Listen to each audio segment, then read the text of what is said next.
بسم الله الرحمن الرحيم يا أيها الذين آمنوا اذكروا الله ذكرا كثيرا وسبحوه بكرة وأصيلا. بسم الله الرحمن الرحيم. الحمد لله وكفى وسلام على عباده الذين اصطفى، خصوصا على سيد الرسل وخاتم الانبياء وعلى اله الازكياء واصحابه الاتقياء، اما بعد. فاعوذ بالله من الشيطان الرجيم. بسم الله الرحمن الرحيم. للرجال نصيب مما ترك الوالدان والاقربون وللنساء نصيب مما ترك الوالدان والاقربون مما قل منه وكثر نصيبا مفروضا وإذا حضر القسمة أولو القربى واليتامى والمساكين فارزقوهم منه وقولوا لهم قولا معروفا وليخشى الذين لو تركوا من خلفهم ذرية ضعافا خافوا عليهم فليتقوا الله وليقولوا قولا سديدا إن الذين يأكلون أموال اليتامى ظلما إنما يأكلون في بطونهم نارا وسيصلون سعيرا. صدق الله العظيم. We just recited the verses of Surah An-Nisa. In particular, I recited verse number 7, 8, and 9. The issue that we intend to cover today start off in these verses. However, the rulings, they continue on to verse number 11, 12, 13, all the way to the end of verse number 14. That's where these rulings continue on to. But before we get into the subject itself, I wanted to draw a little context and explain what we're talking about. The verses that I explained today are a part of Surah An-Nisa. And Surah An-Nisa is a surah that was revealed in Medina Munawwara. And one thing we know about verses that were revealed in Medina Munawwara, they tend to have more of a legislative nature. So there's a lot of ahkam that come in the verses of Surah An-Nisa. In the surah you find Allah subhanahu wa ta'ala talking about many rights of women. Many rights of women. So for example, in this very surah, same surah, you'll learn rulings regarding marriage. You'll learn rulings regarding who you can and who you can't marry. How to deal with women, how to deal with marriage. A lot of these rulings come in here. The most beautiful thing actually is the opening verse of Surah An-Nisa. In the opening verse of Surah An-Nisa, Allah subhanahu wa ta'ala says, يا أيها الناس اتقوا ربكم الذي خلقكم من نفس واحدة وخلق منها زوجها وبث منهما رجالا كثيرا ونساء. And in this ayah, Allah subhanahu wa ta'ala is reminding us of the creation of mankind. How all of mankind was created from one soul, and then from there Allah created its pair, referring to Adam alayhi salam's creation, and his pair being Hawa. So Allah is reminding us that the female gender is not foreign to the male gender, we're actually created from one another. And then Allah subhanahu wa ta'ala tells us, Ya ayyuhan nas taqu, be mindful of Allah subhanahu wa ta'ala. Because it's very easy to be oppressive. So Allah is telling us, be mindful and don't be oppressive to those that are around you, in particular the women. Now many of the rulings in this surah of the Quran directly abrogate, if you wish to say, or cancel out, they get rid of the pre-Islamic rulings that related to women. So for example, you'll see in this very same Surah An-Nisa, Allah subhanahu wa ta'ala says, Ya ayyuha alladhina amanu, la yahillu lakum an tarithu an-nisa'a karha. All those who believe, it is not permissible for you to inherit women. And you're probably wondering, what does that even mean? Well, what that means is, in pre-Islamic Arabia, this was actually a practice. When the husband would die, his wife would be inherited, just as a product is inherited, just like a car, a phone, a house is inherited. They would inherit women. Allah subhanahu wa ta'ala says in the Quran, that's not how it works. Ya ayyuha alladhina amanu, all those who believe, la yahillu lakum, it is not permissible for you. And tarithu an-nisaa, that you inherit women karha, by force. If the lady wishes to be married to another person, that's another issue after she completes her iddah, her waiting period. But you can't come to her and say, I own you now because you were married to so-and-so relative of mine and now you're in my marriage. So there were a lot of oppressive rules that applied in Arabian culture and society, and by extension also in the rest of the world. So the Quran comes to bring balance and justice. There is an incident that you can find in the books of Hadith that there was a lady who came to the Prophet ﷺ and she said, O Messenger of Allah, I have a family, kids, family. My husband passed away, and when he passed away, his brother came, he took the wealth, and he went away. So you can imagine her situation. She has to take care of kids, pay for their expenses, provide for them, feed them, give them sheltering. And she doesn't even have enough money at home because her brother-in-law came, took the money, and is gone. And for those of you who are familiar with tribal culture, that's exactly what happens.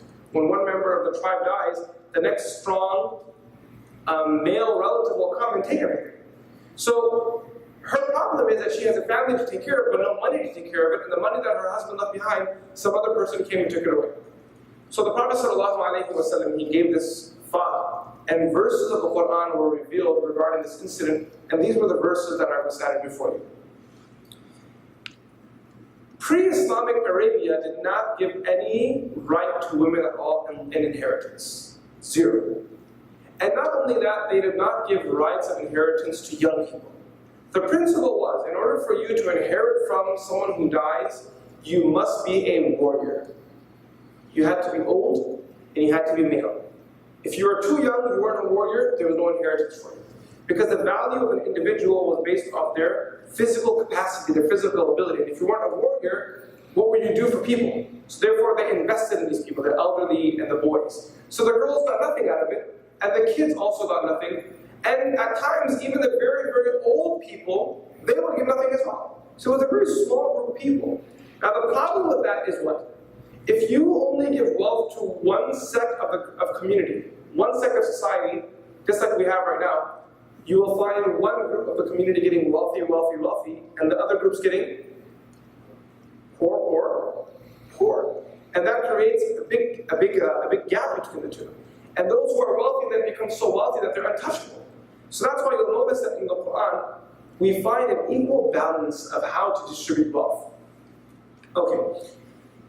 Now, with that, let's keep that thought there. We're going to stop there, and I'm going to bring the same discussion from another perspective. We know that Allah subhanahu wa ta'ala sent us to this earth to live. Okay? We were created in the earth. And the earth was made such that there is nowhere for us to live other than it. So for example, if a person tries to live in the ground, they can't live for long, they'll die. If a person tries to live in the water, you can only go there for temporary, for a little here, a little there, but you can't live underneath the water, you'll die. If a person tries to exit the earth, he'll also die. Allah subhanahu wa ta'ala wanted you and I to live in the earth. Now within this world, Allah subhanahu wa ta'ala created wealth, and He created Kamani. You guys following that? He created wealth. So traditional wealth was more or less limited to gold and silver. That was wealth. And gold and silver are natural wealth, are natural sources of wealth that Allah has placed within this earth. Okay? Through traveling, through digging, they come across these expensive metals, and that becomes their wealth. Now, commodity, what's commodity? For example, things that you can buy and sell. So you had animals that they would sell, that they could benefit from. They had skins that they would sell, they would benefit from. Crops they would sell, they would benefit from. Wood they would sell, they would benefit from. So you had people who wanted to buy, and you had people who wanted to sell. Every person that wants to buy needs something to buy with, which is going to be wealth. So during your life, you are going to need to buy certain things, because not every human being has a capacity to go and gain access to an animal, and go and get access to wealth, and go and farm, and go and build, and go and bring water. One human being can't do all of those things. So we divide responsibilities in societies to people. So for example, one person will take one responsibility, another person will take another responsibility, a third person will take a third responsibility. Each person that's taking one responsibility is limited to that, which means that they are going to need services for other things. So if I'm someone who's a farmer, now I'm going to need someone, if I'm someone who's involved in agriculture, when I say farm, I grow crops. Someone who grows corn or grows some sort of vegetation. Now when I need an animal, I don't have access to that. I need to go to someone who has a farm where there's cattle available, and I need to buy. So naturally, human beings will need to buy. Now, in order to buy, you're going to need wealth. So you'll find in the Quran, right from the get-go, Allah subhanahu wa ta'ala, He warns us again and again of not gaining wealth through corrupted methods. Because the nafs really wants you to have more wealth. Because the more wealth you have, the more you can have from the world. And you want more wealth and more wealth, and there is a permitted or halal method of gaining that wealth. And then there is a haram method of gaining that wealth too. Generally speaking, the haram method may end up getting you more wealth. But does more wealth always equal to peace in life? That's another question. Maybe more wealth equals to a better car, that's possible. Is a better car equal to a better quality of life? That's another question. Because there are people in the world, and that we can all agree upon, who have a better house, a better car, but that doesn't necessarily translate into a better lifestyle. There are people who don't even have a car. There are people who don't even have houses. But in reality, they have amazing lifestyles. Okay? So as Muslims, what we understand is that it's not the amount of wealth you have, rather it's how you actually deal with that wealth. How you gain the wealth, how you spend the wealth, and what you do with that wealth, that actually matters. And the second thing as Muslims, we also know that Allah subhanahu wa ta'ala will question us regarding every penny that we earn. Every dime and penny that we have in our possession, Allah subhanahu wa ta'ala will ask us, where did you gain it from? مِنْ أَيْنَ مَكْتَسَبَ وَفِيمَا أَنْفَقَ. Where did you gain it from? Where did you earn it? And what did you spend it in? So where your nafs and where your inner desires want you to gain more wealth and just lie and cheat and gain an extra dime or extra dollar for this transaction, you have to remember that where that person may not know, Allah subhanahu wa ta'ala is Alim. He is all knowledgeable. Basir, Allah subhanahu wa ta'ala can see everything. He is Sami', He can hear everything. So you can fool the human beings, but you can never fool the Creator. And it's more better for you to walk home with little money than walking home with the fire of hell with you. There's a famous narration. Ali radiallahu anhu, he used to always tell his students that whatever wealth you earn in your life, Allah subhanahu wa ta'ala, whatever wealth you earn in your life, Allah subhanahu wa ta'ala has already predetermined that for you. And he used to quote the ayah, وَمَا مِن دَابَّةٍ فِي الْأَرْضِ إِلَّا عَلَى اللَّهِ رِزْقُهَا وَيَعْلَمُ مُسْتَقَرَّهَا وَمُسْتَوْدَعَهَا. That there is not a creation on this earth that Allah subhanahu wa ta'ala has already written for you everything that you will eat. Everything you're going to eat is already written for you. All the food that you will consume during your lifetime, it's already been sent to the world, and you will receive it during your lifetime. There's a famous story that our teacher would share with us. I'm not sure if I shared this story with you guys or not, but if I didn't, I'll share it with you now. And there was this man from India. He was from a small village. And in these villages, the houses they have there, they're not made of brick and, and drywall. They're usually made of mud. And they call it a kachara.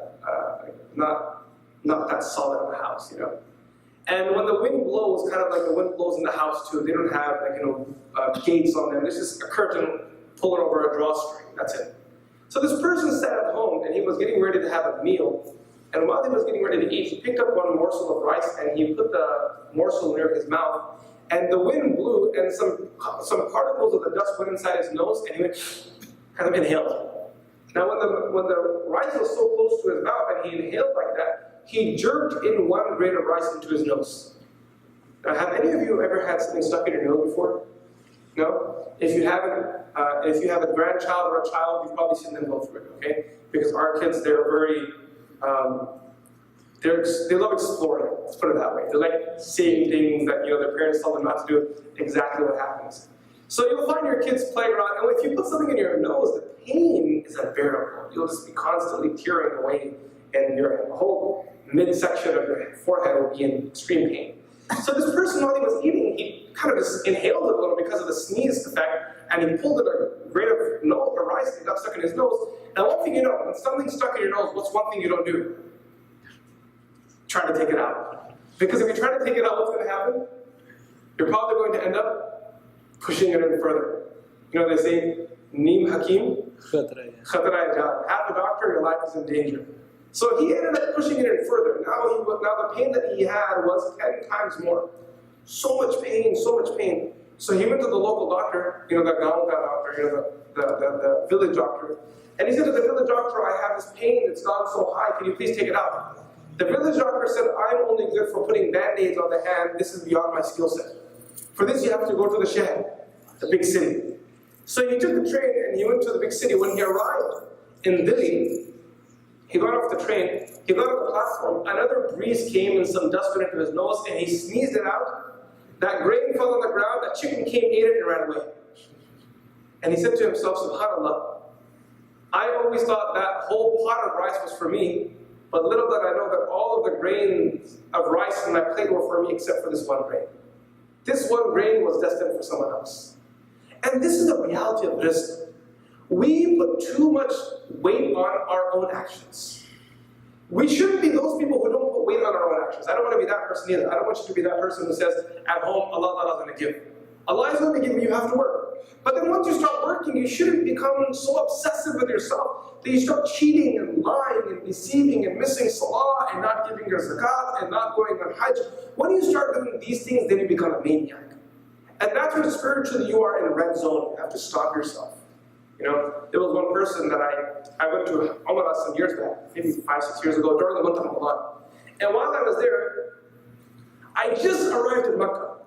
I went alone, so I didn't have any hotel or anything. It was in Ramadan. I said, when I get there, I'll figure my hotel. So I had a bag over my shoulder, and I was in the Haram in Mecca, and I was just going hotel to hotel. And then Allah subhanahu wa ta'ala made it such that I bumped into a guy who I knew from Chicago. He said, Sheikh, what are you doing here? I said, what you're doing here? We both came from Umrah. I came from Umrah. What else do people come here for? He said, well, what are you doing at this hotel? I said, I'm looking for a hotel room. He said, you know what? I just purchased a hotel room, and there's one bed empty. Why don't you come and stay there? So I said, okay, I don't mind. You know, I'll take the hotel room. So while we were roommates, this brother, Allah made it such that he had a lot of visitors. He was an older person from India. He had a lot of visitors who also came from India for Umrah, so they all came to meet him. So one day I asked him, I said, why are all these guys coming to meet you? He said, well, every year we meet in Umrah. I come from America, these people come from India, we meet here together. I said, well, that's quite interesting, mashallah.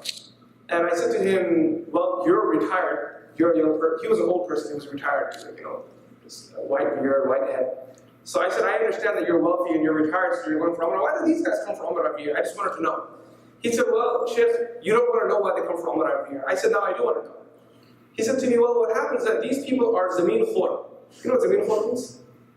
People who usurp other people's properties. So what they do is they come in with thugs, they beat you up, make you sign off their property to them, and then they take it. And every year, they come in Ramadan to get their sins forgiven. That's why they come for Umrah every year. He said, these people, every year they come to get their sins forgiven because of all the dagheti, right? All the cheating they do back home and all the robbing they do back home. They rob and cheat people, then they come here and they ask Allah to forgive their sins. And I said to him, you know, tomorrow when they come, I want to talk to them. Oh yeah, that was a good idea. It was a good idea. And I really talked to them and I explained to these people that, look, cheating people is not something that Allah subhanahu wa ta'ala will forgive. Because when you cheat a human being, you violate their right. And your forgiveness is contingent upon their forgiveness. Those people need to come and forgive you in order for your forgiveness to come with Allah subhanahu wa ta'ala. First thing. Second thing, why would you come to commit a sin? Listen to this principle, it's very important, okay? To commit a sin while thinking of Allah's mercy before you commit the sin, the scholars say is a major sin. You guys understand that? To think right now that I'm about to commit the sin, but I know that Allah is forgiving, so I'm going to go ahead and commit the sin. That in itself is a major sin. The reason is because this is what they call ijtira' ala Allah, to make jur'ah against Allah subhanahu wa ta'ala, to come out against Allah, that, oh Allah, I'm still going to commit the sin and you can't do anything about it. That sort of an attitude. It's not like Allah subhanahu wa ta'ala. Second thing, you know you're going to go back the next year and continue doing your haram business, yet you come here and you want Allah subhanahu wa ta'ala to forgive you. Now I'm in no judge seat to tell you whether Allah will forgive you or not. Allah knows best about that. But what I do know is from a Shari'i standpoint, you are violating every etiquette of tawbah that is required for tawbah, for the repentance. The reason why we're having this discussion is because we have to understand the value of wealth. Overstepping the value of wealth, or overvaluing wealth itself is not healthy for you. That's what the Prophet ﷺ said. Actually, before I go to that hadith of the Prophet, which will lead into the discussion at hand, I want to come back to that statement of Ali radiallahu anhu. So Ali radiallahu anhu, after quoting that ayah that I shared with you, he shared a story. He said, one day I was traveling, and while I was traveling, I saw a mosque. And he said, when I saw the mosque, I had a desire that let me just go pray 2 rak'ah. This was a tradition before, that when people would travel and when they would see a mosque, what would they do? Stop. Whether it was salah time or not, they would go inside the masjid and they would read 2 rak'ah tahiyyatul masjid. 2 rak'ah of reading the masjid. And the idea behind that was that this land will also testify for me on the Day of Judgment. And the idea behind that was that I've also accomplished this sunnah of the Prophet ﷺ of reading 2 rak'ah in this beautiful masjid. That was the idea behind it. So Ali radiallahu anhu, while he was traveling, he saw this masjid, there was a lot of congregation there, a lot of people there. He came close to the mosque. He wanted to go inside, but there was no place to park his car. He didn't have anywhere to tie his horse. So there was a man standing there. He said to this man, I want to go inside, do wudu, pray 2 rak'ah, and come back. Give me 5 minutes. Can you please just watch my horse? That person said, no problem. I mean, it's Ali radiallahu anhu that's asking. So he held Ali radiallahu anhu's horse while Ali radiallahu anhu ran inside. He did his wudu, prayed 2 rak'ah, and on his way out, when he came, that guy was gone, and he stole his saddle too. Only Ali radiallahu anhu's horse was there. So Ali radiallahu anhu, he said to his students, that he's going to backtrack, okay? Ali radiallahu anhu said, when I was in the masjid, and after I finished my salah, I made dua for that person. Because he was so gracious that he watched over my horse while I came to pray salah. Then I also made an intention to give him hadiyah of 10 dirham. So Ali radiallahu anhu, when he came outside the masjid to look for his horse, what was he holding in his hand? 10 dirham. He was going to go give it to that person. But then he found that person stole his saddle and ran away. So Ali radiallahu anhu, without a saddle, you can't ride the horse, you get hurt. So he held his horse and he walked until he came to the market. He asked the people, where is the store where he could buy the saddles? They said, the store is there, that's where they specialize in saddles.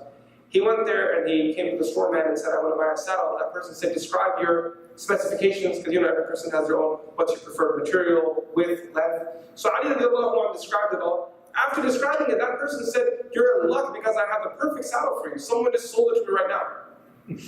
And he brought it up, and that saddle belonged to who? He said, that was my saddle. I said, that guy, that's my saddle. So that person said to Ali radiallahu anhu, I don't know if it's your saddle, but if you want it, you have to pay the thumb. You have to pay the price, because I paid the price for it. So Ali radiallahu anhu said to this person, do you mind me asking you how much you bought it for? How much did you buy this saddle for? I want to ask you this. I'll pay the profit that you want, but it's for my own benefit. How much did he sell the saddle for? So that person said, he sold it for 10 dirham. So Ali radiallahu anhu then told his students, Allah subhanahu wa ta'ala had written 10 dirham in this person's taqdeer. Now it was up to him to wait there and do sabr, and he would have got it through a gift, through a halal means. Or it was his choice to steal my product and go to the market and sell it, and how much did he get there? 10. He got the same amount. The amount that Allah wrote for him, 10 dirham, he was going to get that, but it was up to him to choose whether it came through halal means or it came through a haram means. That's why the Prophet ﷺ, he said to the companions, he asked the companions, and I asked you this question too, what is more beloved to you? The wealth of other people or your own wealth? What's more beloved? The Prophet asked this question. Oh my companions, what is more beloved to you? Your wealth or other people's wealth? What's your answer? Your own wealth, right? Do we all agree? Your own wealth is more beloved to you than other people's wealth. So one companion asked the Messenger of Allah, what does this question even mean? The Prophet ﷺ said, your own wealth is the wealth that you earn through halal means. You spend it in a halal way, you spend it for a good cause, that wealth is in your favor on the Day of Judgment. Other people's wealth is wealth that you earn through a haram means. You spend it in a wrong way, it's going to be a burden against you, firstly. And secondly, by the time you die, whatever wealth you leave behind, is that really your wealth? Because when you die, what's going to happen? That wealth is transferred over to other people. That's what the Prophet said, other people's wealth. So this whole idea of gathering wealth and hoarding it, and gathering wealth and hoarding it, gathering wealth and hoarding it, the Prophet is saying that in reality isn't really your wealth, that is the wealth of other people. That's why his wordage is actually so beautiful, the words used in this hadith. In another hadith, the Prophet ﷺ said that once a person dies, 3 things follow him to the grave. Anyone know what these 3 things are? Yes? Good deeds,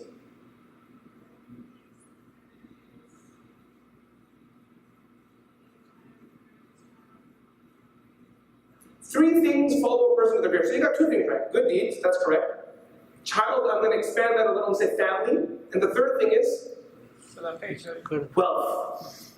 What is it? You guys are thinking of another hadith that also talks about 3 things. I'm referring to another hadith. The Prophet ﷺ said, يَتْبَعُ الْمَيِّتِ ثَلَاث فَيَرْجِعُ اثْنَانُ وَيَبْقَى مَعَهُ وَاحِدٌ. 3 things follow the person to the grave. Out of these 3 things, 2 of them come back home, 1 stays with that person. And the Prophet ﷺ said the 3 things that follow you to your grave when you die: your wealth, your family, and your deeds. The 2 things that return are your family and wealth, they come back. And the only thing that remains with you in your grave are your good deeds. So, now this is going to transition to the subject that I have at hand, okay? There are those of us who struggle in fulfilling the proper method of gaining halal wealth. There are those of us who struggle in that. Then there are those of us who struggle in spending the wealth in a halal way. These are big problems that we need to be considerate of. But my discussion today isn't really those two. My discussion relates to the third group of people. And who are these people? These are people who've earned wealth, regardless of halal or haram, that's another discussion. But now that they have this wealth, when they die, they don't prepare for it to transition in a halal way. And because they don't prepare the transition in a proper, legitimate halal way, the punishment of that continues to befall them even after their death. That's why the Prophet ﷺ told the companions that before you die, you must teach your relatives what to do with your wealth. A night shouldn't pass by in which you don't have your wasiyah written underneath your pillow. It should be there. How to transition that wealth? There is a person, I said this to my own father, I said, Dad, you worked your entire life earning halal money, you make sure you never engaged in haram, but if you die without a will and your children fight over that wealth and that wealth is distributed unjustly and these children never speak to each other again, you are accountable for that. Why is that? Because it was your responsibility to write a wasiyah and you didn't write a wasiyah. Writing of a wasiyah is whose obligation? The owner of the wealth. That's why it's very important. And we as people, unfortunately, take this issue very lightly. And I think there are two reasons for taking this issue, actually three reasons for taking this issue lightly. First of all, we don't anticipate death. No one sitting here thinks that death is going to come to them, including myself. We just think that, you know what, we've already made our mind up for what we're going to do for the rest of this week. We've already planned what we're going to do till the end of December. No one's anticipating death. It's not a part of our schedule, which is actually a good thing. But it's also something you should anticipate too, both. Okay. The second thing is, we don't know the importance of this. The Prophet ﷺ said that learn the science of inheritance and teach it to other people. Teach the science of inheritance to other people. Because the Prophet ﷺ said, this knowledge of inheritance is the first knowledge mankind will lose. What did the hadith say? The first knowledge to be lifted from the roll, from our deen. Which knowledge will that be?